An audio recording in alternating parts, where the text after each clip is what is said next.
guys, don't blink or you'll miss it. Round 3 feature match. On the right, Joseph Deal off his finalist run at the PTQ in Charleston 2 weeks ago, playing Mono Red Blitz, 16 1-drops, Dyna Charge, Burning Trees, and Burn. And his opponent, Adam Vickers, who's playing a slightly slower Mono Red deck, just a little bit bigger here. Don't think he's as all-in as Joseph is. But it is the Mono Red feature match. Both of these players on 2 wins. All of the miniatures players outside are getting very loud, so it's going to be difficult to hear me. But we will do what we can. So a Foundry Street Denizen for Joseph on the play, often the most important aspect of this match. 2 Burning Trees allow it to get in for 3, but Adam curving Rakdos Cackler into Ash Zealot. Ash Zealot very good in this spot. And then feeling brave enough to attack in. But Joseph plays another Denizen and serves in for 6, so Adam down to 11. And he's going to serve in here for 4. Not interested in leaving that Cackler back, and we're going to Blood Rush or Rubble Belt Maka, put Joseph down to 9. And there we go. Post-combat Ash Zealot on defense, as Joseph's going to have to suicide his guys into it. So Joseph does have a Mutavault. 2 cards in hand. Doesn't look like he has a burn spell, because he would have immediately slammed that, I would think.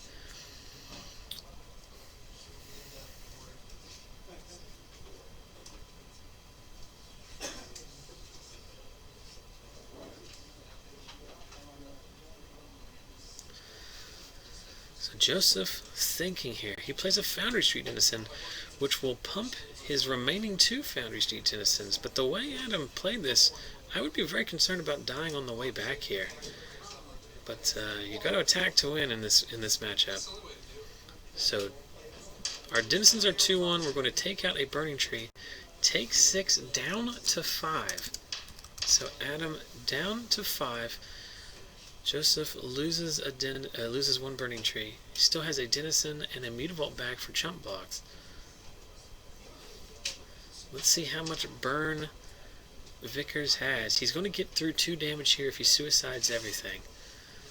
He will obviously die on the way back, but he can get in 2 with creatures, assuming Joseph doesn't have a burn spell. And he would need, not even double Lightning Strike is good enough here. So he might just have to sit back on D and hope he can survive. A Timely Shock or Lightning Strike is going to be good enough for Joseph to steal this one. So Adam's serving in with 2 creatures here. And I like this attack because Joseph has to a certain degree, respect double Lightning Strike. Because if he does not block, he is susceptible to that. So Joseph willing to trade a Mutavault. Ash Zealot gets in, dropping Joseph down to 7. And then Vickers follows up with a Gorehouse Chainwalker, but he's going to leave it leashed. So just a 2-1 that can block. And without a red spell, well, there's the red spell, and it's the best one you could find. Legion Loyalist, pumping our Denizens, and giving everything short of a burn spell from Adam. Everything's going to get first strike and trample.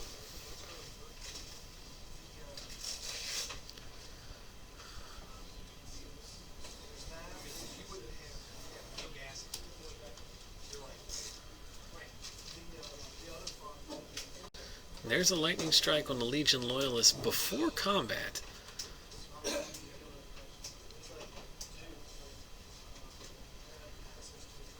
So we won't be able to have as good of attacks here. So if we attack in here, we can force through 4 damage, put Adam at 1, but it will not be lethal like the previous attack. So we're going to have to throw away our Chainwalker here. We can't block. We have to block since Joseph did cast a red spell. Those Denizens are 2-1s. Oh, Joseph was still deciding. I guess he's going to send in the team here. A burn spell will get it done. 1, 2, 3, 4. Put Adam down to 1. Does Joseph have a burn spell in his hand? He does not. It seemed unlikely because it would have been a very slow roll. But Adam only has 4 power on board. We need 3 more damage. A burn spell will be good enough. There's a Chain Walker. There's a Chain Walker. There's a Fire Drinker Satyr. Very, very interesting game here. There's a Mutavault off the top for Joseph. I think that last card in his hand might just be a Mountain, as it's pretty irrelevant here. So what's on the top for Adam? A burn spell will seal this up.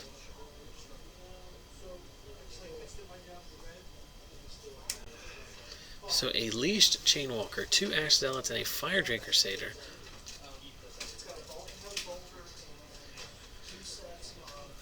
And there's a Burning Tree.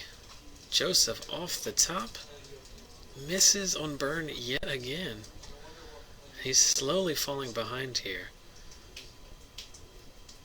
So Adam now has 2 unblocked creatures guaranteed, but he can't attack with that Fire Drinker Satyr unless it's going to be lethal on the combat step.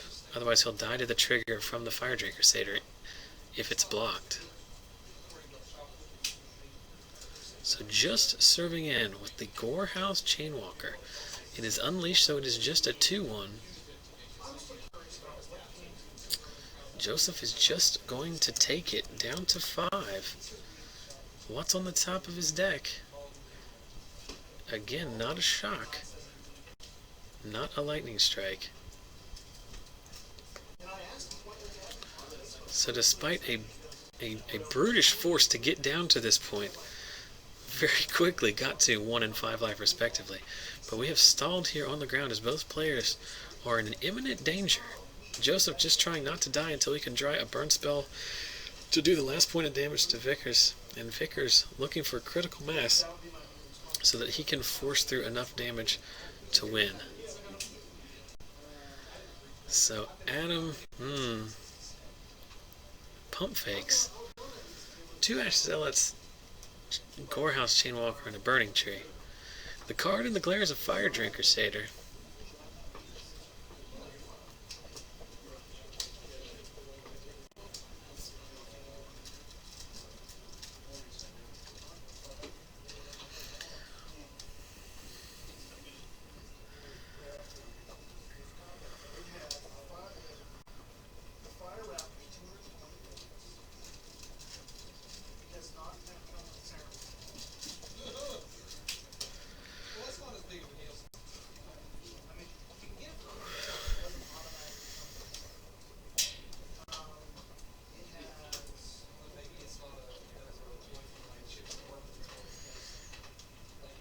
This is a tricky one. Adam can very well kill himself on this attack.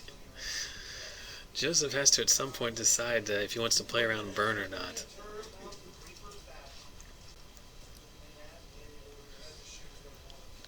So the attack that's lined up here,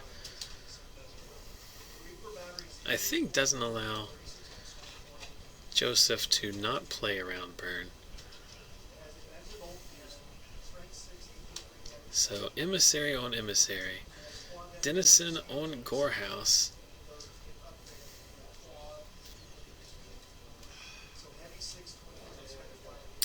and I think the play here is to chump one of the Ash Zealots and then make Adam show you a lightning strike, because otherwise you just kill him on the way back. So the choice is, does Adam have it or not? You can play ultra safe and then just throw your Mutavault away, and then knock the top of your deck and hope that it's a burn spell. Or you can just chump one of the Ash Zealots and go to 3. You're only dead to a lightning strike exactly, and then kill Adam on the way back, assuming he doesn't play another creature that can block. Now, if you just chump and leave your Mutavault up, if he then plays another creature of any sort that isn't a Fire Drinker Satyr, this plan becomes infinitely worse. But you kind of have to pick your poison.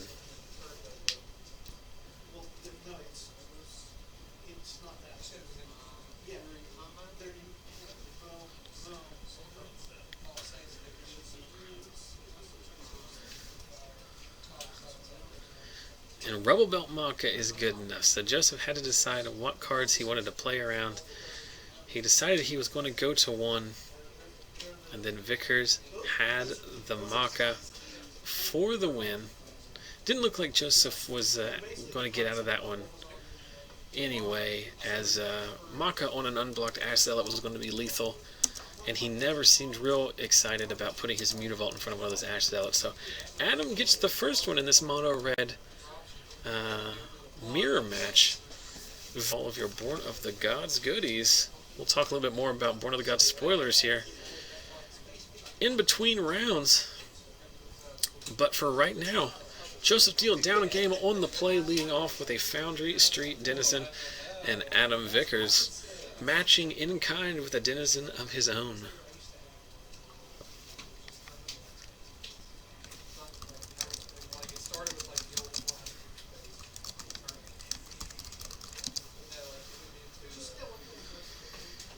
So Joseph following up with a Mutavault on turn 2. He's going to play another Denizen. Serve in here. Interesting. I think if I'm at him, I might consider blocking there. Because you're kind of behind here.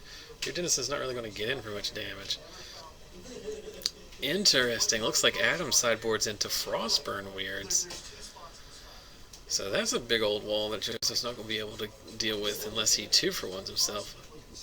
But a Goblin Shortcutter is going to keep it out of combat, pump his Denizens, and put Adam down to 16. No, down to 14. They're not updating the life total sheet, but I'll try to keep track. Burning Tree, chaining into Ash Zealot with the help of an untapped mountain there. So serving in for 3 with the Denizen, and then 2 first striking with the Ash Zealot. So that should put him down to 15. So I should have 14 to 15. Nope, 14 to 13. So Joseph stuck on 2 lands here, facing down a pretty impressive team. That Burning Tree into Ash Zealot really putting him behind here.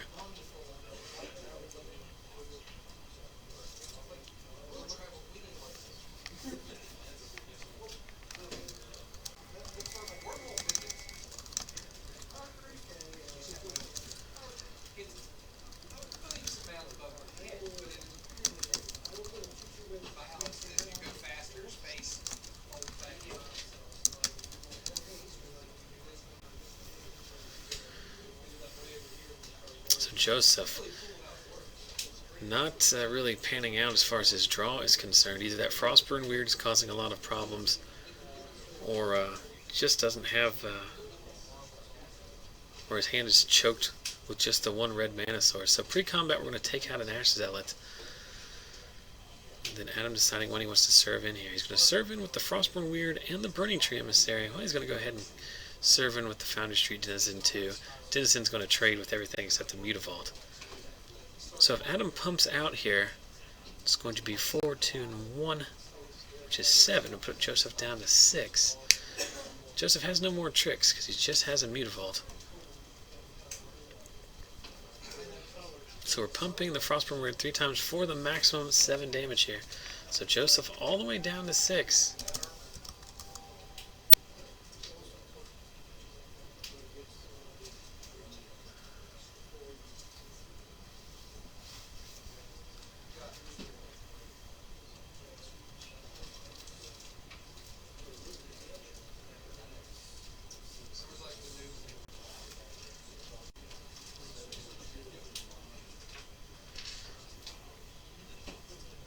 So plays a Rakdos Cackler. Interesting, he unleashes it. So it will not be able to block. He initially moves to attack with his Denizens, and then eventually does. Is the Shortcutter coming along too? That's the question.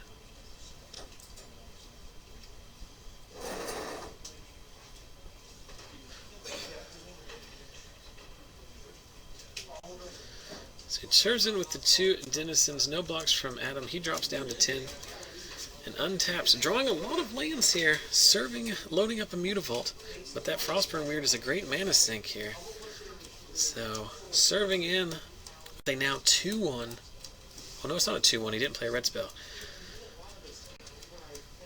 So how is Joseph going to block? He has access to 1 red mana, he can load up a Mutavault, and he can block with a Goblin Shortcutter. He is at 6 life. This attack on its face is lethal.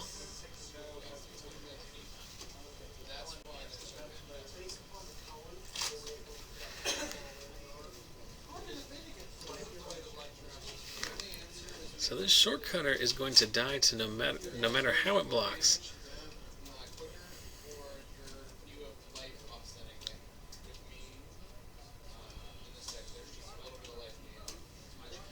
So the Shortcutter is going to trade with the Mutavault.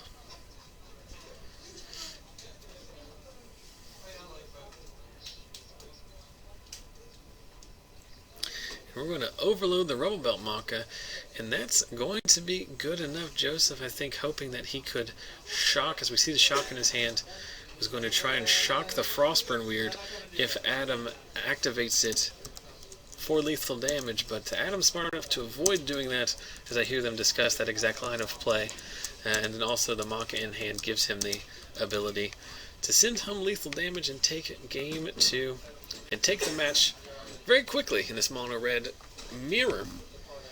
And with that done, we got 25 minutes left in the round, so I'm going to step outside and find another feature match for you. So don't go anywhere, we'll be right back.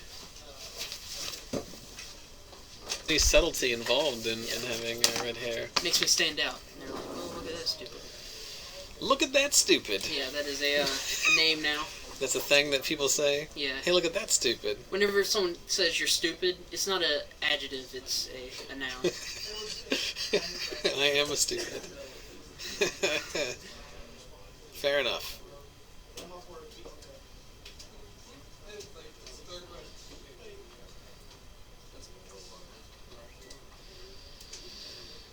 So we've got bonus coverage here, the mono red match ending relatively quickly. One way or the other, it was bound to do that. So with 25 minutes left in the round when we started, now 20 minutes on the clock, we've picked up this game, or this match I should say, in game 2, with the Garrett Meadows' Black-White control deck down a game and on the play against the Mono Black Devotion of Brandon Gibbs. We see a turn 2 pack rat.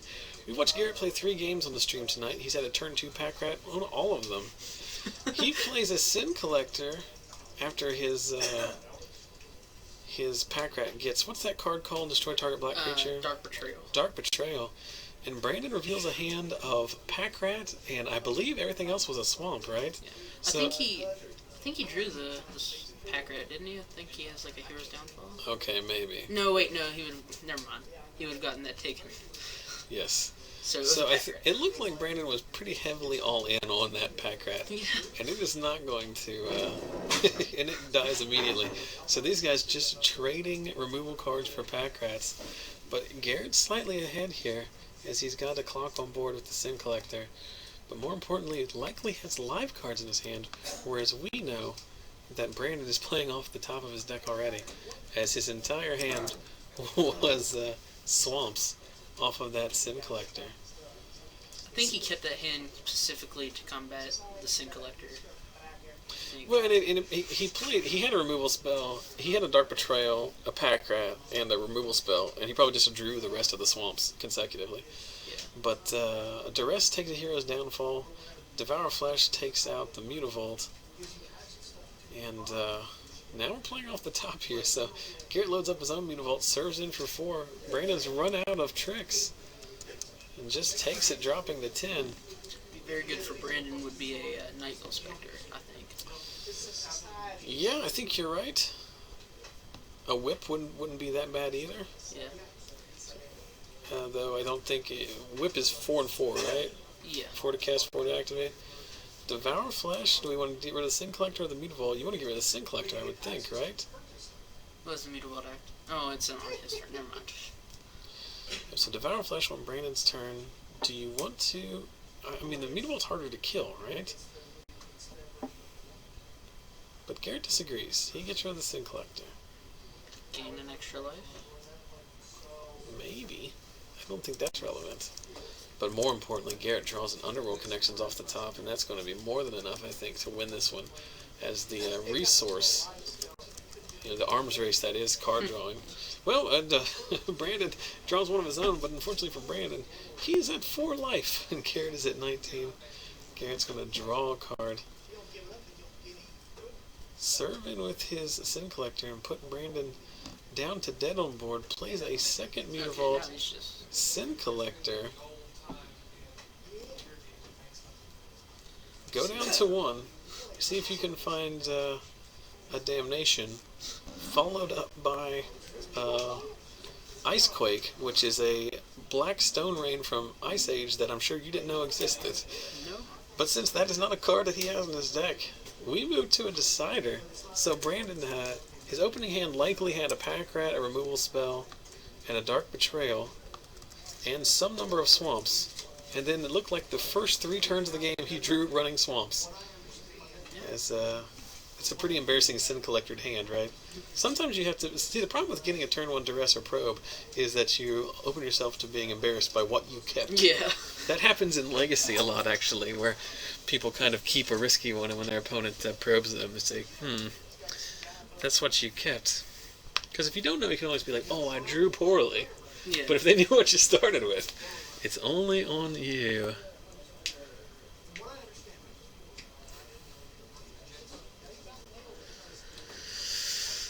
Alrighty then. So we move into Games 3. I move into the portion of the night where I'm pretty exhausted. We'll get my second win here at some point, but for right now, I'm struggling. I'm going to go ahead and shift some deck boxes around on the table. That is what that noise is. This matchup is very interesting because it's basically a mirror. Because Garrett's playing black-white, but I think the only white cards we've seen tonight have been Sin Collectors. Yeah, he also... he played an Elspeth in the first feature match. He showed me his deck before he has 4 Blood Barons. Oh, that's right. I know he has Blood Barons. Never mind. All the things I previously said, ignore that. Yeah. So I would think Garrett would be a pretty big favorite here, as long as he can land a Blood Baron and have some kind of other creature in play to protect it from a Devour Flesh. Yeah. I think it's a neat interaction. Is like the Scry lands that Brandon Gibbs is playing. Obviously not for like to cast his own cards, but with Nightville Spectre, it becomes relevant. He can, and that is something we see a lot actually. Is there's a lot of decks that play off-color Scry lands just for the Scry ability. They're willing to sacrifice a little bit of tempo, because most of the decks in Standard right now are mid-range anyway. Willing to sacrifice a little bit of tempo to play 5 copies of a certain color Scry land or more. Yeah. And in these Nightville Spectre decks, both with you don't really see it in the mono blue deck, but in the mono black decks, you do have the opportunity to steal a Blood Baron and cast it off your own Temple of Silence. I think we saw a situation, this is several weeks ago, maybe a month or more ago, where Jonathan Wright was playing... I think it was against Drew, actually, in from college, who's in the chat now, where Drew stole a Plains, then he stole a Blood Baron, and then cast the Blood Baron, and won a game that he was way behind in, because he just hit perfect. Because not only is it awesome to cast a Blood Baron, but when you're the mono black deck, to steal your opponent's Blood Baron so they can't cast it, it's got to feel like cheating. So, and it was also beautiful to have hit the... I think he hit the Blood Baron first and then got the land afterwards. Okay. So that feels a lot better as a viewer to see him run good in that sense. I also could be making that story up. I've watched a lot of games of Magic. How long have we been doing this? Let's see, since August 31st of last year? No, since the year prior. Yeah. So, September, October, November, December... We're coming up on 17 months. On average, 4 a week. Or 4 a month. Maybe 3.5 a month. 17 times 4 is 68, so probably well over 60 of these matches. 5 matches on average per week. 300 matches. 600 plus games. And then you have all the... What am I doing with my life? So dueling, then all the Wednesdays and Saturdays and stuff too. So dueling, Swamp, Mutavault draws. But the Mirror Breaker is the Underworld connections that Brandon casts. Thoughtseize 1 turn too late is going to net Well, depending on his hand, yeah, depending on his hand, he either takes his opponent's Thoughtseize, which he does, or that second Underworld Connections. And Garrett's stuck on double Mutavault here, so he doesn't have access to double black. So Brandon's going to draw a card with Underworld Connections. See if he can load up some offense. That hand he revealed did not have much in terms of a clock. So he's going to struggle a little bit here to put some pressure on. We're going to see the second Connections come in on a tap swamp. So in these decks that are 1-for-1ing, having the ability to draw 3 cards a turn is huge. But Garrett's just going to get after it. He's on he's on the 3 Mutavault draw, which is awful when you're trying to cast double black spells, but it's great when your opponent's going to try to beat you by drawing extra cards. Looks like a demon coming. No, it's Erebos. Significantly worse. But still active here because of the double. That's fine, because of the double Underworld Connections. So Garrett scries off a black-white land. And he is a black-white deck, so this is not just for value as we were talking about previously.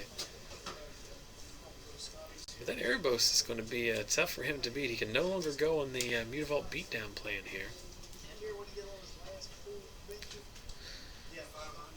Devour Flesh, it's not going to be good enough because he can animate his Mutavault, and he chooses not to. I mean, I don't know if that's... Or maybe he just wants the life and is willing to just, like, draw him. I don't know. I'm not saying that's... I mean, Brandon's a good player. It's not like he just missed that. He could have. It's possible. Yeah. But it seems to me like I would much rather throw away my Mutavault when I have, 5 lands on board. Yeah. Than to get rid of my Erebos, especially when it's online, obviously. Yeah, and holding back a few Mutavaults. Yeah. But, well, he only got to attack with 1, right? Yeah, but I don't know. The game keeps going. Yeah. The Erebos isn't going anywhere. That's literally the only way that Garrett can get rid of it, is to run him out of creatures and edict it.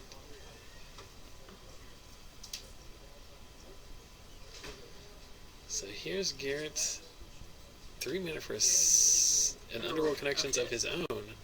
He's going to draw a card. Play a land for the turn.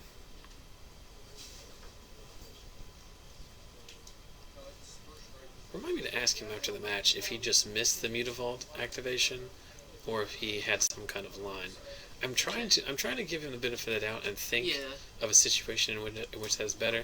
I really can't think of one, because these mono black decks really only play like 1 Erebos, don't they? Yeah, it's usually like a 1-of, or maybe some, I don't even think play it main. They play it in the side. But I mean, like, just the card advantage. Makes your Devour Flesh is so much better since they can't gain life. Shuts down the life link on Blood Barons. Yeah. I just can't invent a scenario in which I would have done it the other way. But that's why you play the games, right? 12 minutes remaining in the round, according to the official call from JB. Of course, our clock for entertainment purposes only. This is in no way official, and I start it whenever I feel like it. So Garrett going to start the turn off by drawing a card, which... absent some specific need for all of your mana is almost always the correct line. He's going to clear a path here. He's going to try to sacrifice the swamps. He's going to clear a path here with a Thoughtseize. Brandon is going to reveal a Hero's Downfall, Devour Flesh, another Underworld Connections, the same Dark Portrayal we saw from the beginning of the game, and what looks like his 3rd Mutavault. Is that correct? Yep. Along with 2 swamps. So if you're Garrett here, what do you take, Joseph? Here's Downfall. I don't know. I just answered that because he took it. Yeah, well, you don't care about the connection. Yeah. He already has 2. Yeah. The Dark Betrayal is irrelevant in the current board state. Yeah. It doesn't kill your Blood Barons. Devour Flesh is just a worst removal spell. Yeah. So I think it's probably always Downfall there. And Brandon draws a pack rat off the top with his connections at end of turn. So let's see. He can play Pack Rat, play a land, make 2 rats. That might be the play here, isn't it? I think so. Pack Rat is very good, especially with the mana up and 2 active connections. Yeah, it's very good sometimes, you know. We get lost in the turn 2 Pack Rat because it just starts snowballing from there, but Yeah. the turn 8 or 9 or 10 Pack Rat is often even better because you can play it and activate it once or twice immediately. Yeah. It's very difficult for even a deck like Garrett's, which has so much removal, to actually answer. If he does that, I would think that the only way Garrett could really win is with Blood Baron. Probably. Yes, which is why I would like to have my Erebus back. Yeah. So we know he has another land in his hand. So I'll just play my Swamp here and then leave up double activation? Yeah. Because at some point those Underworld connections are... What's he doing? Is he making... Oh, he's... Oh, okay, he's wow. going beat down. Oh, wow. Like that. I do not either. I mean, Garrett is at 12, but... Here's Yeah. downfall on one of the Mutavaults. Just take the 2, right? Yeah, I'd much rather protect Pack Rat. Yeah. I don't really At least with, like, 1. enjoy this line. Oh, Okay, never mind. I didn't realize he had a second one. It's still not that good because he's still, like, he loses the 2 removal spells here. Yeah. So Garrett's going to draw 1 off of connections. Garrett also in an awkward situation where he has connections on one of his Mutavaults, Yeah. and he's drawn his 4th Mutavault. He had to do that obviously early in the game because he was choked on black mana, but Yeah. Now... short of 2 removal spells this turn, I don't see how he wins this game. Yeah.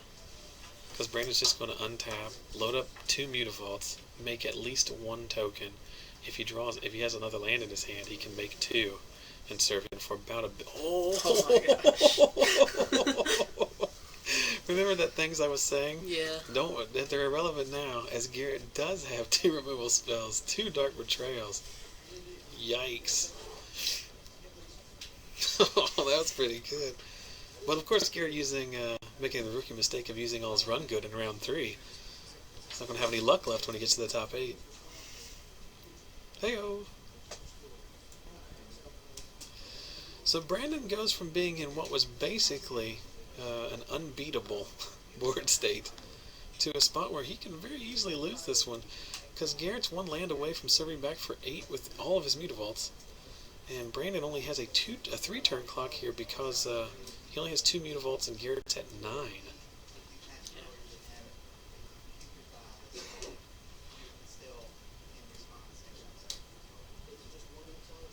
Does he have 2 Mutavaults?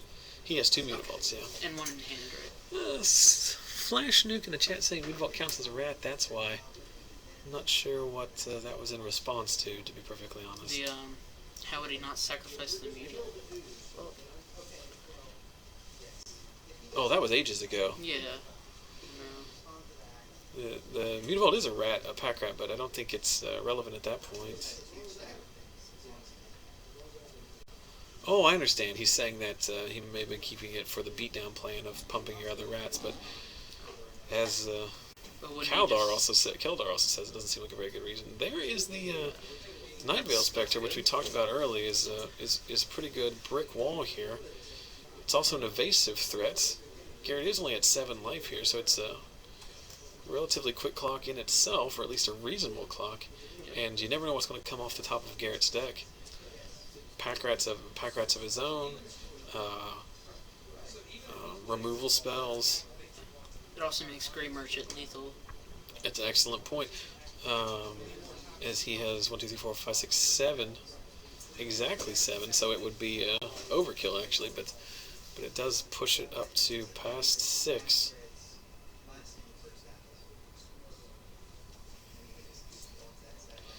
So so Brandon plays 2 pack. Brandon doesn't make pack rat tokens. We think he makes a mistake. Then he plays a second pack rat, proves us wrong.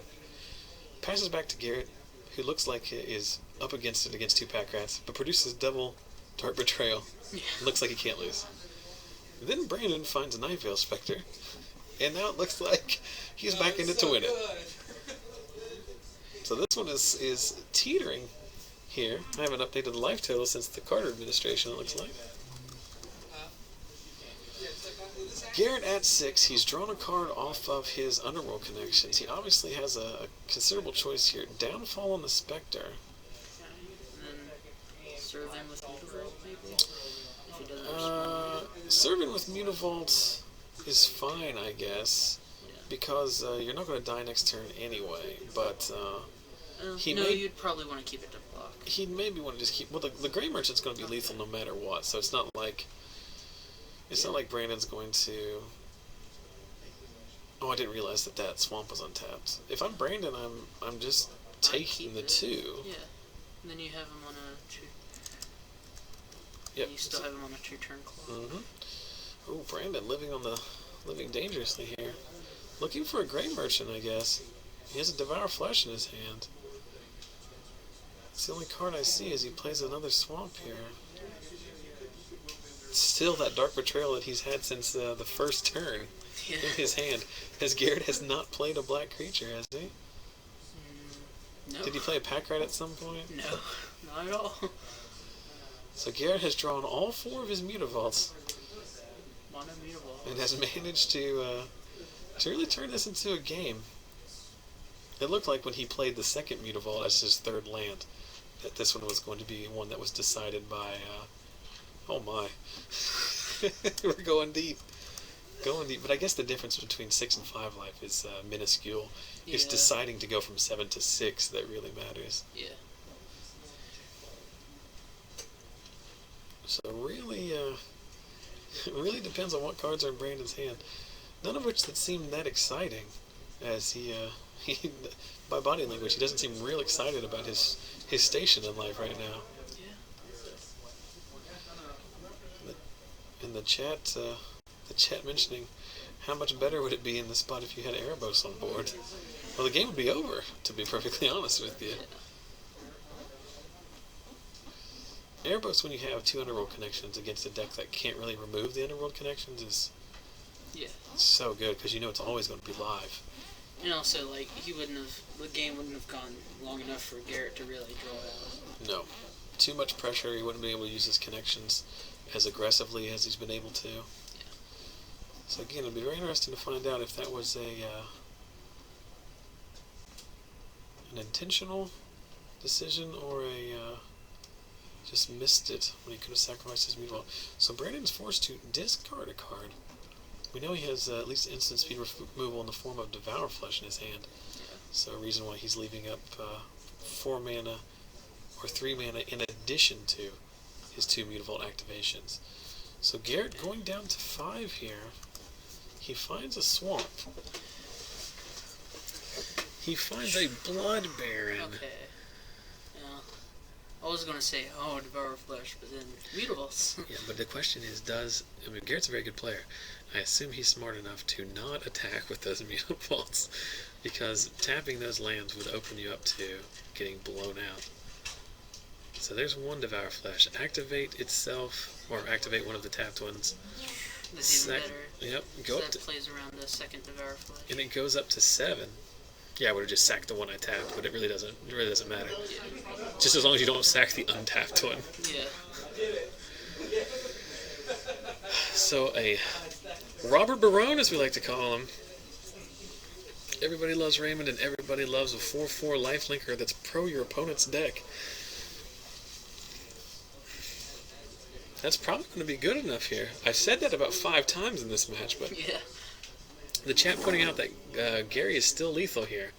Yeah. So that one goes to the bottom. We've got 2 live draws here. I think that's our only out, isn't it? Yeah. Draw a card. Drop to 4. Looking for Grey Merchant. He doesn't find it. Double Devour Flesh is the only way out of this situation. We can chump block with Mutavaults if we want to, but we can do that anyway. I'd say we just spin that Underworld Connections one more time and try to find Grey Merchants.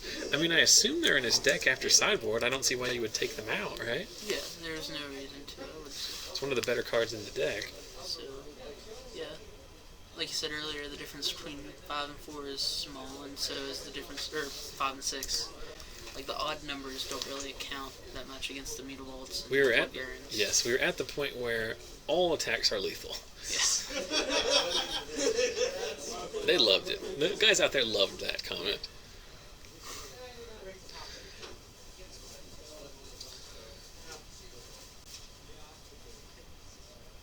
Oh, that is a good point. Wow.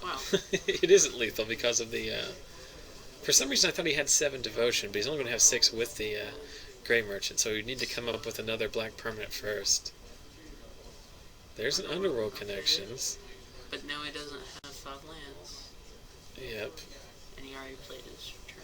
And he doesn't have enough mana for double Devour Flesh, even if that Hail Mary connects. I think he does, right? Because he only has 4. Well, but he would. I'm talking about if he taps to draw. Oh, okay. Because he clearly, if he had double Devour Flesh, he would have already cast it. Yeah. But he was clearly looking for an answer.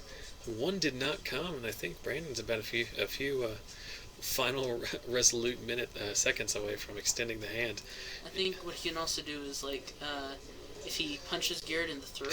if Garrett gets up and leaves, yes, then Brandon has a good shot at winning this match due to his opponent no longer being present. He can jump with that Mutavault for a turn. Well, Garrett also has other Mutavaults, so he has 3. Yep. So short of some 1-mana instant speed removal spell here, I don't even think that's going to be good enough, right? Because like you said, yeah. So there's time in the round.